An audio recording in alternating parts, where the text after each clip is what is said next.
বর্ষা মৌসুমে ছোট ছোট খাল আর শুষ্ক মৌসুমে ধুলোয় ঢেকে যায় সুনামগঞ্জ-বেদগঞ্জ সড়ক। ২০২২ সালে বন্যায় ক্ষতিগ্রস্ত হওয়ার পর এই সড়ক আর সংস্কার করা হয়নি। দীর্ঘদিন যাবৎ মেরামত না হওয়ায় এখন চলাচলের অনুপযোগী হয়ে পড়ছে।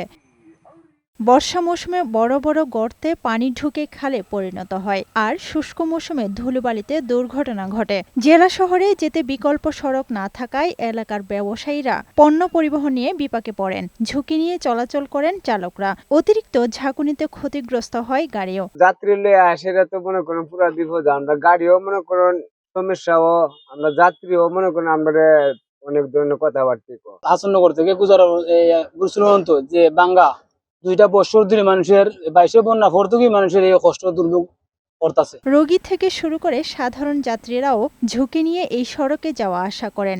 দীর্ঘদিন যাবৎ সংস্কার না হওয়ায় আক্ষেপ জানালেন স্থানীয়রা। 2টা বছর ধরে গাড়ি ঘোড়া চালায় না, গাড়ি ঘোড়া প্রতিদিনই একটা দুর্ঘটনা এই যে গুজরাট কেন প্রত্যেক দিনই দুর্ঘটনা, একটা গাড়ি এমনি ভরে হেমনি ভরে যা একটা সমস্যার মধ্যে আছি। এই সড়ক সংস্কারের প্রাকলিত ব্যয় অনুমোদন করে টেন্ডার প্রক্রিয়া রয়েছে বলে জানিয়েছেন এলজিইডির নির্বাহী প্রকৌশলী। সুনামগঞ্জ জেলা সদর উপজেলার সুনামগঞ্জ টু বেদগঞ্জ রাস্তাটি গত বছর আমরা একটা অংশ রিপেয়ার করেছি। এই বছর আমরা সুনামগঞ্জ টু বেদগঞ্জ রাস্তা 00 থেকে 630 মিটার এবং 722 থেকে 2500 মিটার পর্যন্ত আমরা এস্টিমেট করে অনুমোদন করে বর্তমানে টেন্ডার অবস্থা আছে। আফরোজা সুলতানা, বৈশাখী সংবাদ।